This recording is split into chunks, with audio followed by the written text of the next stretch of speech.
We are at day, let's see, make sure that I'm um, on this amazing day. This has been a glorious day, y'all. That's why I'm coming on so late. It's almost 1 o'clock, but a lot of good news and a lot of things happening behind the scenes that are just super positive, moving forward. Huge hurdles today in getting Richard's remains repatriated.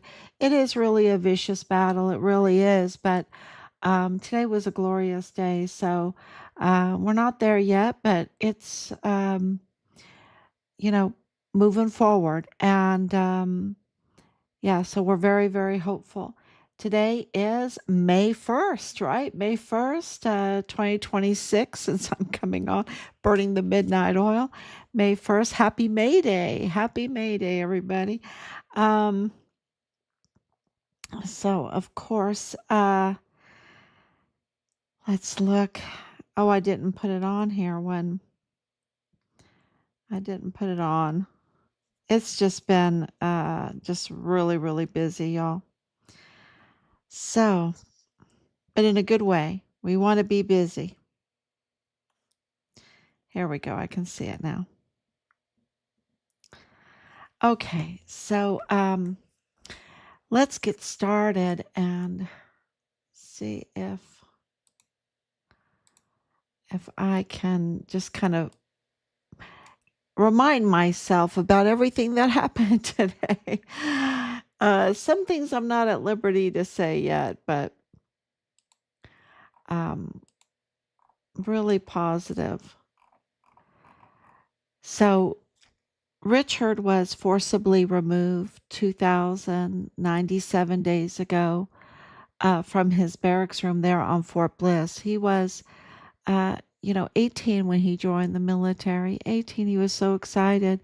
I didn't want him to join, to be honest with you. I didn't want him to do it. I tried to get him to do something else, but he didn't want that. He wanted to follow after the footsteps of his grandfather, after his father, after, our family. Our family has combined service, 100 years combined service. So it's bound that one of your children want to join the military.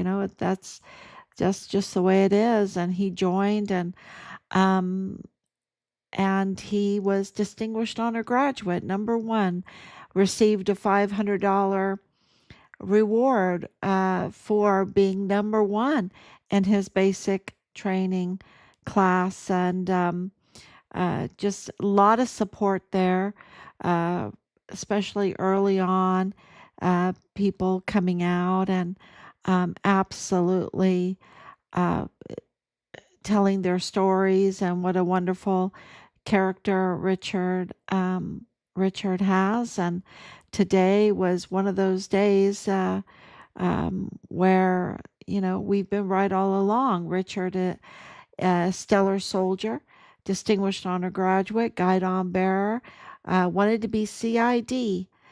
So that tells you that he was very committed to keeping the law, right? Keeping the law. He didn't want to be a dirty CID agent like Marlon Soto or like Tavita Nusa. He didn't want to be a dirty agent like Connell Wetton that would cause so many deaths, so much pain and suffering that they've caused. Um, you know, they'll have to explain that when they meet their maker.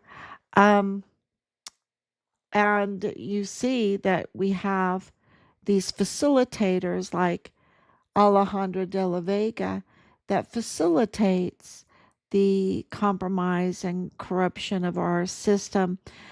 She was the one that introduced it, really insisted on introducing the narco governor, Maru Campos. She came into that position as a criminal. She was already a criminal. And it seems like to me the only way she would be voted in is if the media would whitewash her or or give her a lot of puff pieces, which happened today too, a puff piece about Alejandra de la Vega. Can you believe it? Who in the world would want to write a puff piece at this time on this day or yesterday, right? Because today he no longer has that job. Who would want to write a puff piece on Alejandro de la Vega when all of this is coming out about Maru Campos with her treason, with her uh, treasonous treaty with Governor Greg Abbott of Texas, right? Who, and all the connections being made. Anybody in media, anybody that's a journalist that looks, with half an eyeball at the evidence would never run a puff piece unless they got paid really well. Maybe she is a billionaire. She could, the narco philanthropist. Gosh, is that weird? Is that weird to say narco philanthropist? But they love to have this cover. It's kind of like these three assassins, right? They were each given a platform on the media uh, beforehand. Each one of them. The media is just like, oh, they're so wonderful. They're so nice. That's what they did with Ernest Christopher Grant, right? And he turned out to be a real loser in the Walmart mass shooting case, a real loser. And they were making him the media sweetheart, to pass on a false narrative to attack President Trump and to, you know, um, uh, tamper with the election, really. Interfere with the election is a better way of saying it. So yeah, this was a conspiracy, okay? What happened to Richard was a conspiracy, a real live conspiracy. It was the cartel conspiring together with compromised operatives in the military, like Tavita Nusa, like Dallas Hart, like um, people in his unit, Marlon Soto, like the generals, like JAG, like finance, right? Like finance. They were conspiring together because the cartel had gotten into human resources, right? It's very clear that you don't have all these cartel infiltrators all together in El Paso unless there's someone in human resources that assigns them there, right? That assigns them to that special spot. But there they were. There they were. And our evidence confirms it that they were there and they were up to no good with the trafficking, with participating in the orchestration of the Walmart shooting cover up and whatever. There were M4s. There were M4s at the Walmart mass shooting, and Glennon Oakley Jr., the witness to that, was found not alive on April 8th of 2020, just weeks before Richard, um, his life was taken. And this was absolutely a conspiracy, organized crime, an organized terroristic crime. So designating the cartel as terroristic organizations is absolutely perfect description. They are terroristic organizations and they got into our military. They got into El Paso. They're there. And into the court system. I heard that Samaniago was, oh, he was doing. I'll probably read that, but I got a little tip that Samaniago put up some kind of letter, with these judge. He's not a judge, y'all. Ricardo Samaniago is the like the county mayor, right? The county.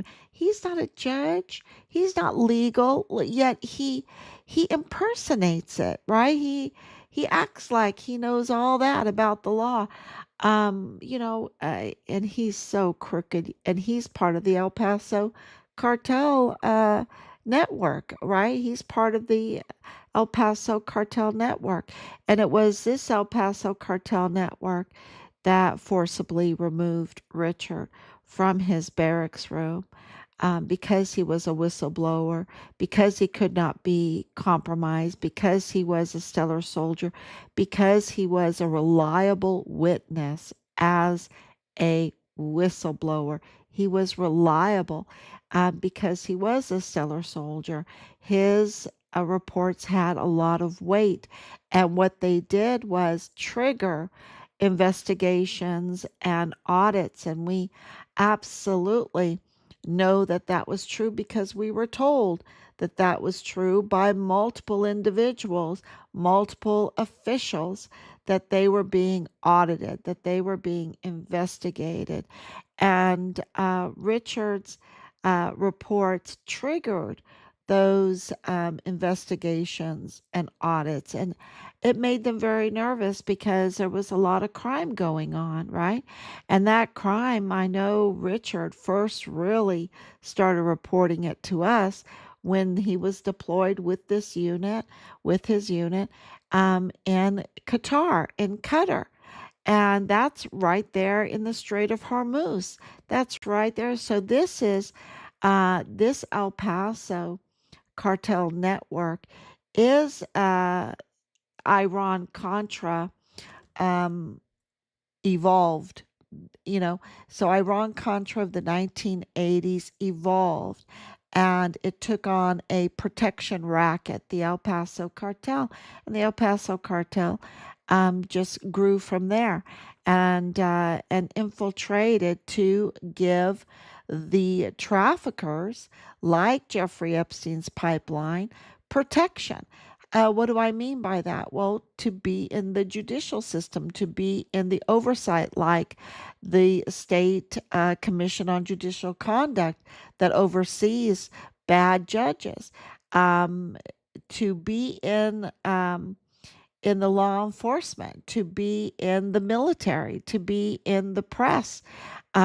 So they were the big protection racket for the traffickers, and the traffickers would traffic anything, and including children, including drugs, including weapons, including oil. And this is really about oil because El Paso cartel, it all points to Alejandra de la Vega Foster, who her husband owns West Star Refinery.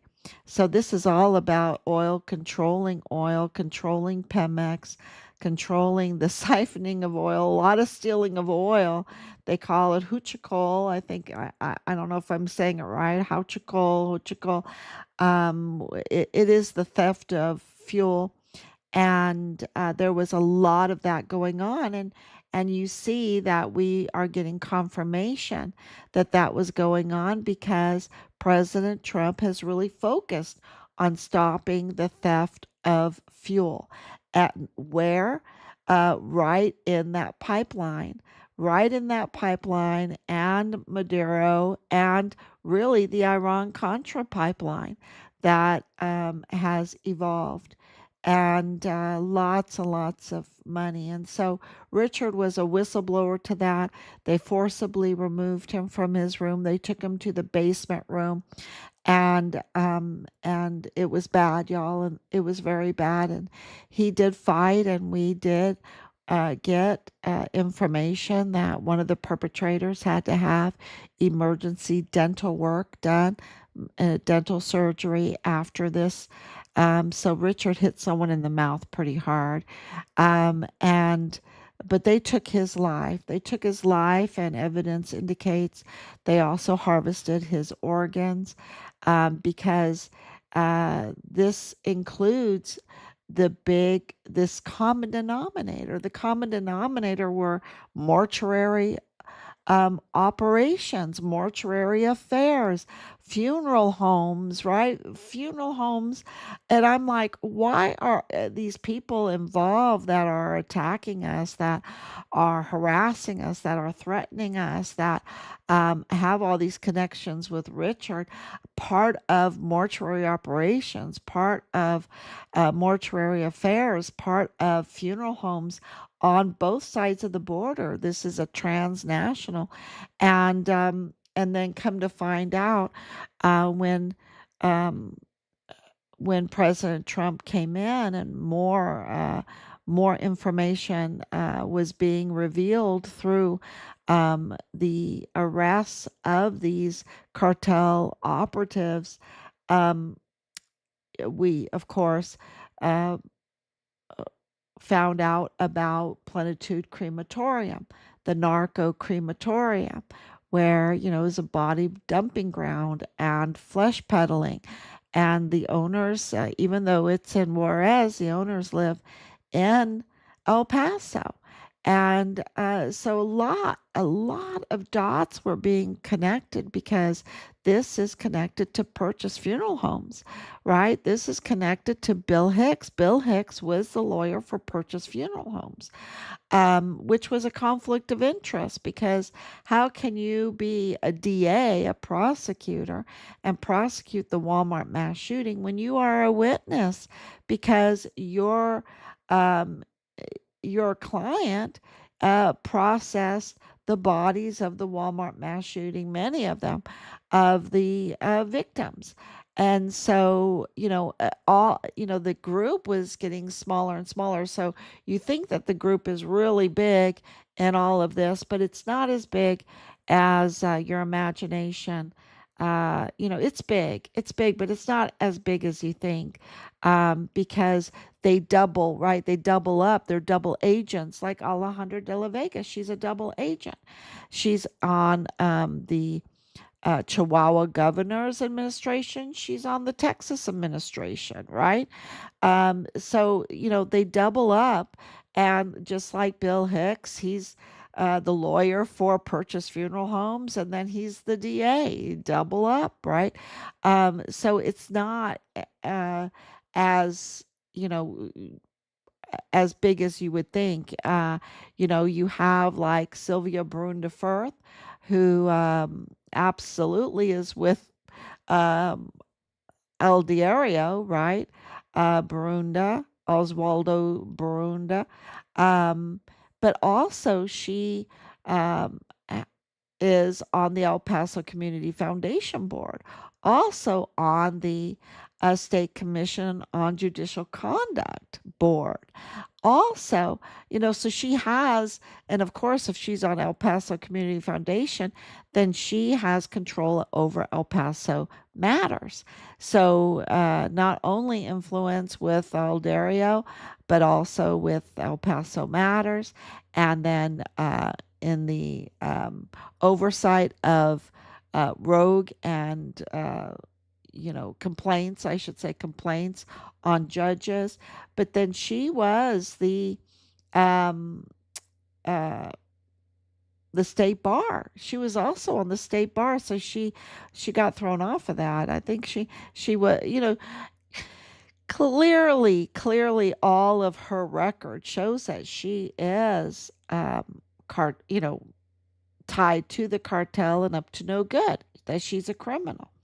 And so this is what we've had to put all together um, in these years to figure out how they could get away with doing what they did to Richard, right? Which was just absolutely a desecration of his body.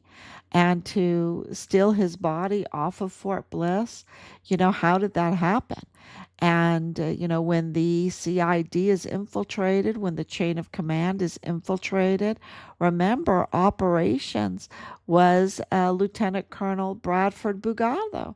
And his father in law is cartel, okay? Cartel, and a Palestinian arms dealer, and connected to uh, the Texas Ranger that was assigned to our case that's also cartel, connected to Willie Moya and Arturo Alba, who are confirmed to be, because they were hit, they were they lost their lives too in professional cartel hits, that they are cartel related. And this is to the very people, Nadal Baim, who's the father-in-law, not only is he connects everything to the chain of command, that is operations. And of course, we have DES Thomas Kane that controls the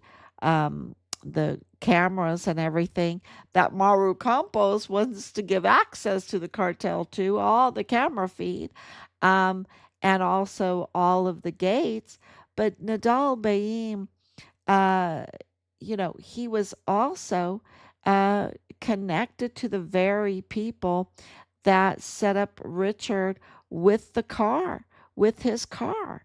It's just, it's a smaller group than we thought when we were finding out that it was so corrupt. Everything was so corrupt. And so, and we're getting to the bottom of this, right? We're getting to the bottom of this. And, they absolutely had the CID, they absolutely had the DES, they absolutely had operations that they could steal Richard's body off of Fort Bliss. And they absolutely, Tavita Nusa, the CID agent who had his badge revoked in 2021, his brother is mortuary operations. So that's Solomon Anusa. So, and they make contracts with the funeral homes. And so to get Richard's body off of Fort Bliss and then trafficked to Juarez, look, if you are a transnational funeral home, it's not unusual to take a hearse across the border or a van across the border, especially during COVID, right? Where they were really flesh peddling.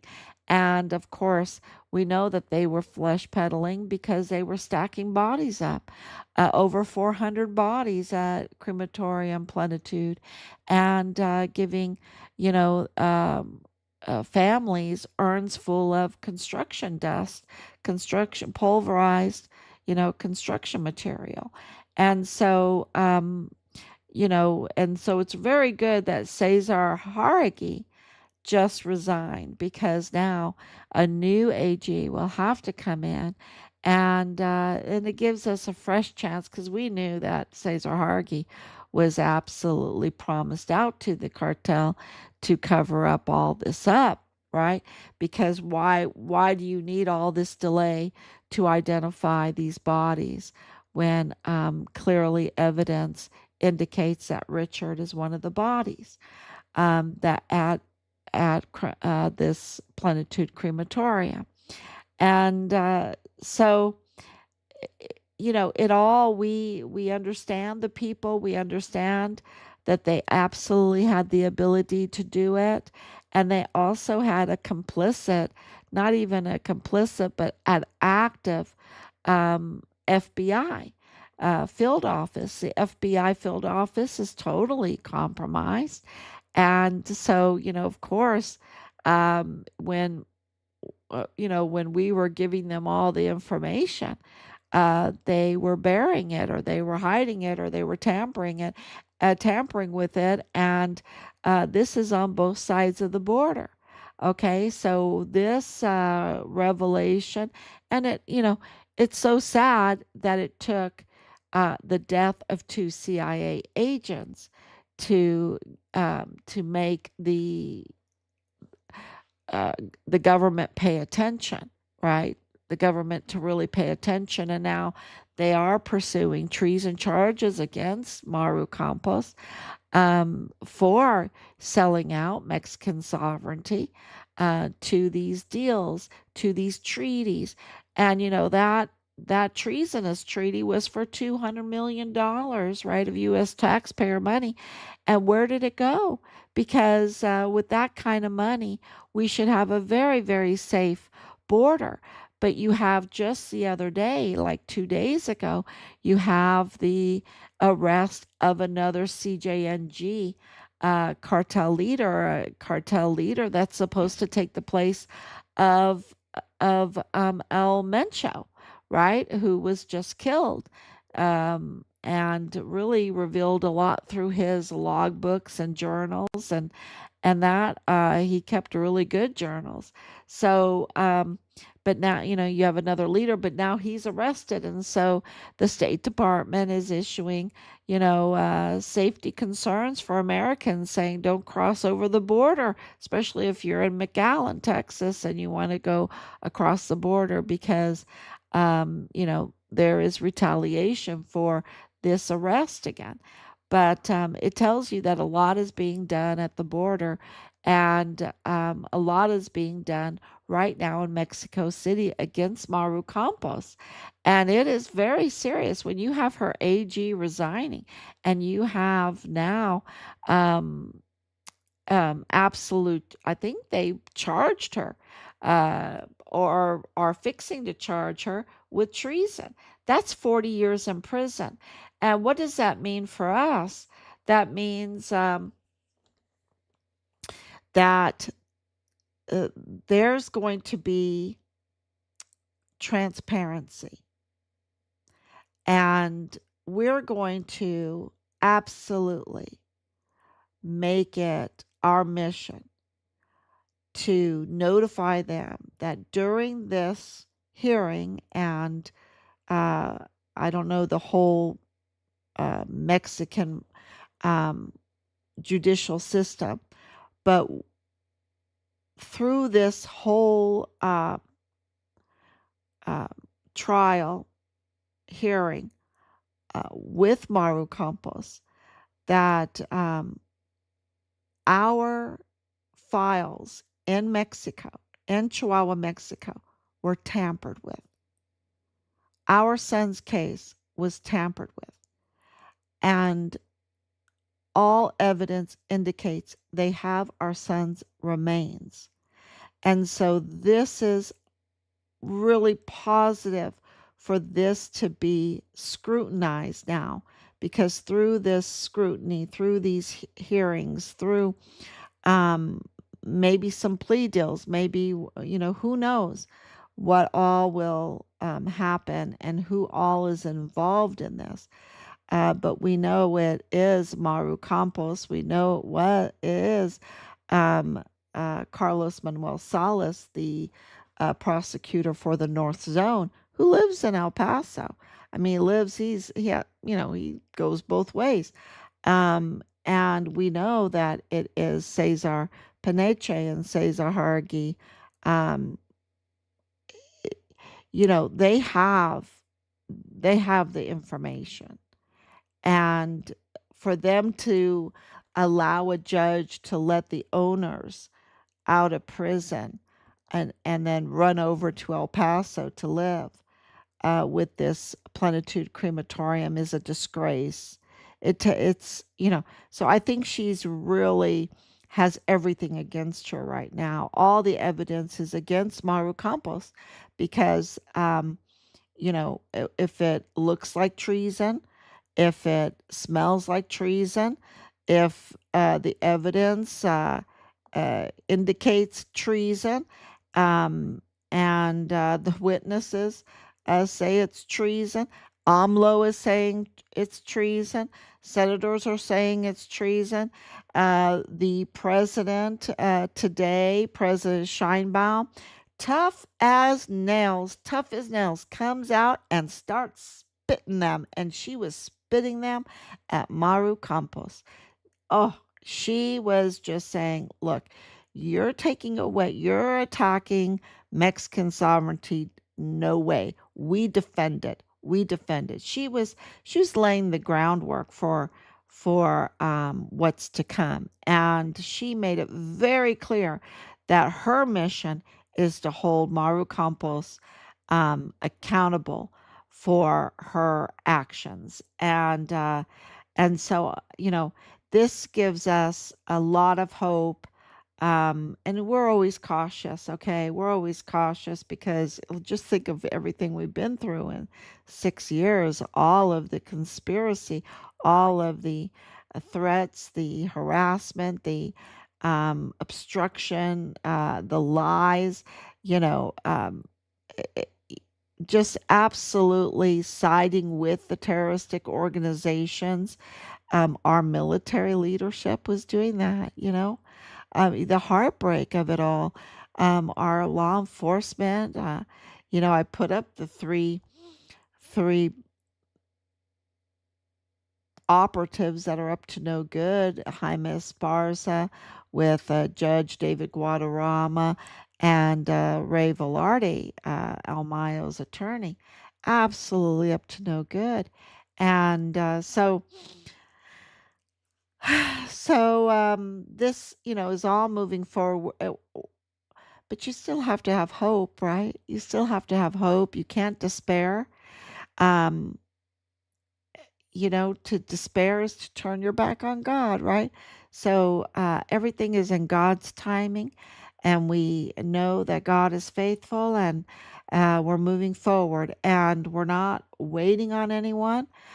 We are absolutely working our tails off behind the scenes to make it all happen.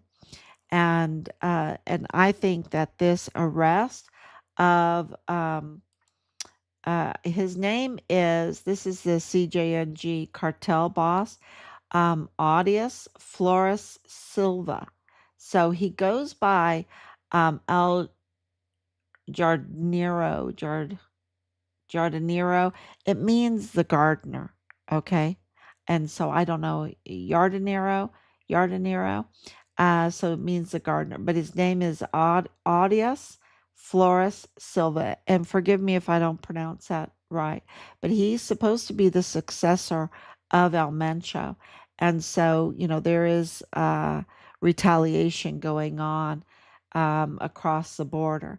But so you see that there is absolute action to put a lid on this cartel activity. I mean, you have over 100 extraditions right now. You have so many arrests. Remember, La Diabla, how can we forget about her? She was CGNG. We know that CJNG cartel, Jalisco, New Generation, they are absolutely in El Paso. They are dug in El Paso and in very influential positions in El Paso with Alejandro de la Vega Foster, with Paul Foster, with Woody Hunt, and they're up to no good. And Abbott, flying in their planes, we're going to send a plane to get you, Governor Abbott. And Governor Abbott's like, oh, yeah, I want to be in that. That is so illegal, y'all. And he's taking their planes and taking their money and sitting at the table with CGNG. Okay, this has been confirmed. He's sitting at the table with CGNG, terroristic organization. And I'm waiting for the day where President Trump um, designates the El Paso cartel as a terroristic organization because they have their thumb as a protection racket. They have their thumb on CJNG, on the Juarez cartel. Can you believe it? The Juarez cartel, withstood so much, yet is under the thumb of the El Paso cartel. And of course, the Chapitos, because the Sinaloa cartel is so big, and there was a division between El Mayo and El Chapo, and the El Chapo Chapitos, of course, that's Mario Campos, that's the Pan Party there in Chihuahua. They are El Chapitos, and they are also under the thumb of the El Paso cartel, and you see that in their access that they're given to the FBI, the intelligence databases, and reciprocal, right? Reciprocal. And how can it be reciprocal? Well, how can that be organized? Well, you had Alejandro de la Vega on as a dual agent on. having access to the governor's administration, both in Texas and in Chihuahua. And not only that, she was sitting on the law enforcement intelligence commissions in Chihuahua. And so she knew all about, and she also, um, she's the one that brought in with her husband and Woody Hunt, recommended General John Kelly to be a security advisor, border security advisor. He made a load of money with all of this unaccompanied migrant camps, migrant minor camps, these contracts and stuff like that. He's a foreign agent, absolutely foreign agent. Um, and, the media doesn't report on it. So here we are. We're reporting on it because people in El Paso need to know that, you get a puff piece. You get a puff piece they just operate in deception. And so that's why they have to put so much money into the media. And this guy must have been paid a handsome sum for this little puff piece on Alejandro de la Vega yesterday. And today he doesn't even work there anymore. He had to say goodbye.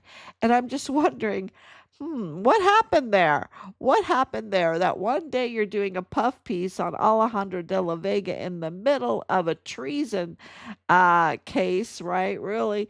And the next day you don't work there anymore. Yeah. So, what happened there? That's very, very interesting. So, we have a lot of stuff going on at the border, and it is. Oh, I think the theme is we've been right all along. We've been right all along. They have access to federal cases. They have access to files. They had access to everything about our family. How can these people get access to everything about our family and our family members and cases and any kind of investigation, whistleblowers? um the retaliation hasn't just been on us, it's been on our whistleblowers, on the sources, knowing who is on what case, who's investigating. And so there's been so much intimidation and obstruction of justice and tampering of evidence, even whitewashing evidence. Um, it's like, okay, how does this happen? Well, now we know. Now we know because they were, through Alejandro de la Vega, facilitated agreements between uh, the state officials, which is illegal. They were operating illegal. And they had the FBI. They had, of course, EPIC, the El Paso intelligence community, and they had the El Paso FBI office. They had them compromised, and so they went along. So Connell went along. So of course, when we found out that Connell Wetton leaked our son's identity to the cartel, which is really essentially he's responsible for his death, and it's like, wow, how is this happening? They illegally made an agreement between state and federal, which is, you can't even do that. And now you have the president of Mexico absolutely aware of this. You have the former president of Mexico calling it treason. You have the Senate in Mexico calling it treason. And we're waiting to see what the United States says about this, because this was all reciprocal. This was the Mexican cartel, Mexican operatives having access to our databases, our intelligence files. databases with all of the cases and everything. It's super serious. It's so serious. And of course, you have the media um, being owned or complicit so that they can't report on this. And then you have CIA agents being killed in Chihuahua, and that's what exposed all this. And so now that is being reported on. So it's all coming out, and we're getting a really good understanding of how they did it, how they had access and could obstruct and could intimidate and threaten whistleblowers and anyone involved in the cases. Control federal cases. Can you imagine the cartel and the state agents controlling federal cases? That's what was going on. And so on both sides of the border, on both sides, because Richard's case is international, right? So we filed in Mexico like we filed in the United States, and both of it was getting obstructed. So this was, Maru and the El Paso cartel and Greg Abbott just trying to become sovereign over the border when they had no authority to do that. They were like trying to be kings or something. And and there's more to it, of course, but they were controlling federal cases. That's the bottom line. They were controlling federal cases, and that's why people were like, "What? Why aren't people getting arrested? What? Why are they getting away with it?" Well, now you know why. Um, and they didn't have the authority to do it. It was all illegal. It was all unconstitutional. It was all being a traitor, and that's all being called out now. So let me read the comments. Thank you so much, Laura, for coming on so late. Yeah, the Houchicol. Yeah, I hope I'm saying that right. That's the fuel theft. And Penny, thank you so much for your love and your prayers. Please keep praying. God is just his hands have been on this the whole time. When we were called about Nadal Baim, I think they everyone needed started, all the bad guys in this started wearing diapers or something because Nadal Baim is connected to the cartel. Nadal Baim is connected to the operations in Richard's um, chain of command. Nadal Baim is connected to Palestinian arms deals in El Paso, connected to the Hart family, connected to, I mean, he just tried to flee the United States to go to Kuwait, where, he went to school as a kid, with $44,000 of stolen money. He, is connected to Western Frontier Trading. He's connected to Hezbollah. He's connected to the whole Iranian pipeline. Okay. Um, and, this is, he is really uh, very, not just some guy. And here the FBI and our son's chain of command and the CID were telling us, "Oh, he's nobody," and he was, he was not just nobody, right? So they absolutely lied to us and they protected him, and he's absolutely cartel, and a cartel with a terroristic organization. And so they were aiding and abetting cartel that had infiltrated our military. That's what they were doing. This was just absolutely serious, serious stuff, and it caused our son's death. So many people are looking for the remains of their loved ones worldwide. Yes, um, yes, absolutely, and they should go to Plenitude Crematorium. They have, what, over 200 bodies still that they haven't identified. Paul Foster is Texas Tech. Alejandra with Cartel. To me, it's a recipe for cancer and organ trafficking. Yes, uh, we know that through La Diabla because her family was working for Beto O'Rourke. Okay, La Diabla's family was working for Beto O'Rourke, and Beto O'Rourke is Paul Foster and Alejandro de la Vega and Woody Hunt and Bill Sanders, and uh, Beto O'Rourke's family ranch was right there beside Zorro Ranch. So,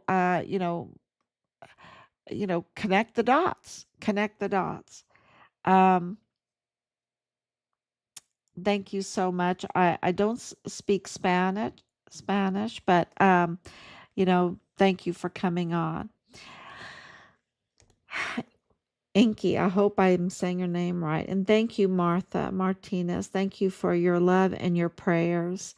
Um, and, I know that there are so many people that were hurt through all of this. And also, our economy was hurt, which hurts. It's the unseen, right? What we could have had that was stolen from us. And so it's the seen and the unseen that they have done so much damage. And we're getting accountability. Okay, we're getting accountability. And so today was a glorious day um, in the pursuit of accountability. And so I'm just here to give everyone hope and ask for your prayers, your continued prayers. And please share all this information that we're posting. And go back a little bit. There's so much, you know, everything is happening so fast, and we're putting out so much information that some things that's 2 weeks old or 3 weeks old or just a few days old needs to be reposted. So please continue to share all of our information because that really, really helps us in our pursuit legally for accountability to um, to make the communities better, to get rid of these criminals. Okay, so please share, share, share, and we can drive them to give us justice and to give us answers. So thank you so much, everyone, and I will be back.